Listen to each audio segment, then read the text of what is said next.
संत कबीरदास जी का समाज में योगदान जो है वो अतुलनीय है। मित्रों, दोस्तों, नमस्कार। संत कबीरदास जिनकी वाणी आज भी हमारे दिलों में गूंजती है, भारतीय संतों के बीच एक अद्वितीय नाम है। उनकी शिक्षाएं न केवल धार्मिक थी बल्कि समाज के हर पहलू में एक नई जागरूकता और चेतना का संचार करती थी। कबीर ने अपनी कविता, गीत और विचारों के माध्यम से समाज को एक दिशा दी जो आज भी प्रासंगिक है। मित्रों, कबीरदास जी का योगदान सिर्फ धार्मिक नहीं बल्कि सामाजिक था। उनका सबसे बड़ा संदेश था, एक सच्चा इंसान वही है जो अपने अंदर किसी भी प्रकार का भेदभाव और असमानता नहीं रखता। कबीर ने अपनी शब्दावली में अस्पृश्यता, जातिवाद, पाखंड और धर्म के नाम पर हो रहे अत्याचारों का विरोध किया। उन्होंने सिखाया कि ईश्वर एक है और वह हर इंसान के अंदर बसा है, चाहे वह किसी भी जाति, धर्म या समुदाय का हो। मित्रों, जातिवाद और धार्मिक पाखंड का विरोध कबीरदास ने अपने भक्ति आंदोलन के माध्यम से समाज को यह संदेश दिया कि भगवान का स्वरूप और पूजा कोई विशेष जाति या धर्म का अधिकार नहीं है। उनका प्रसिद्ध दोहा है, मूसा का रंग भला या सीता का रंग भला, भला तो वह मनुष्य है जो करे ईश्वर का भला। इस दोहे में कबीर ने जातिवाद और रंगभेद के खिलाफ आवाज उठाई। उन्होंने कहा कि अगर इंसान के मन में सच्चा प्रेम, श्रद्धा है तो किसी भी जाति या धर्म का हो, उसका स्थान भगवान के पास सर्वोत्तम है।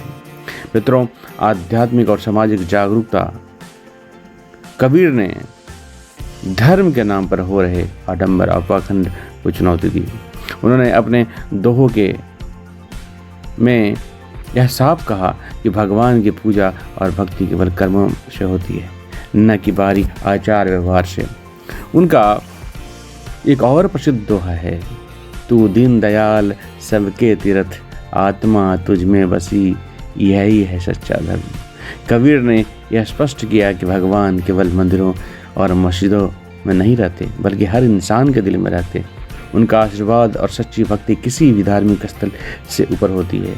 उनके शब्दों में था, ईश्वर को जानने के लिए किसी को भी शास्त्रों या विद्वानों की आवश्यकता नहीं है, बस अपने भीतर झांकने की आवश्यकता है। आध्यात्मिक एकता का संदेश संत कबीरदास जी बहुत ही महत्वपूर्ण ढंग से योगदान किया है आध्यात्मिक एकता का संदेश देने में। उन्होंने भारतीय समाज में धर्म, संप्रदाय, जाति की दीवारों को तोड़ा।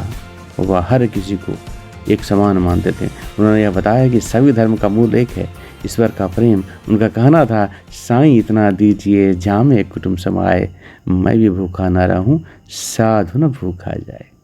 मित्रों, यहाँ कबीर ने अपने जीवन का सर्वोत्तम उद्देश्य बताया।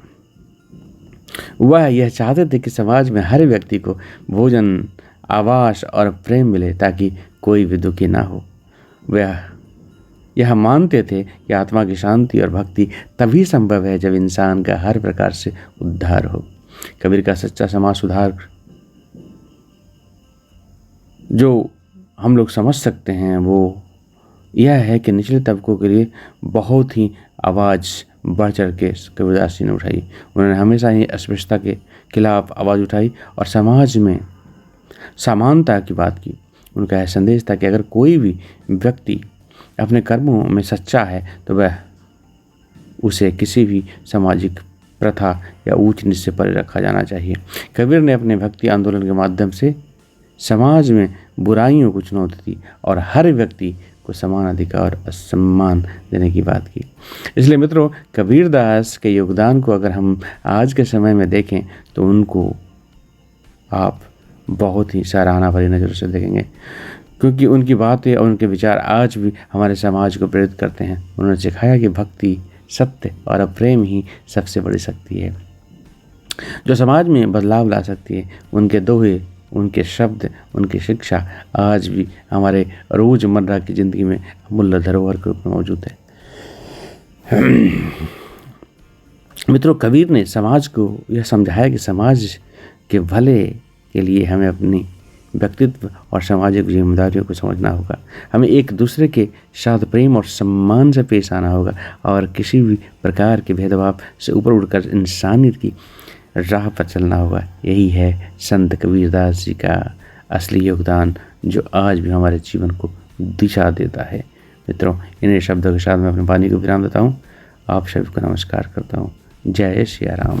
संत कबीरदास जी की जय।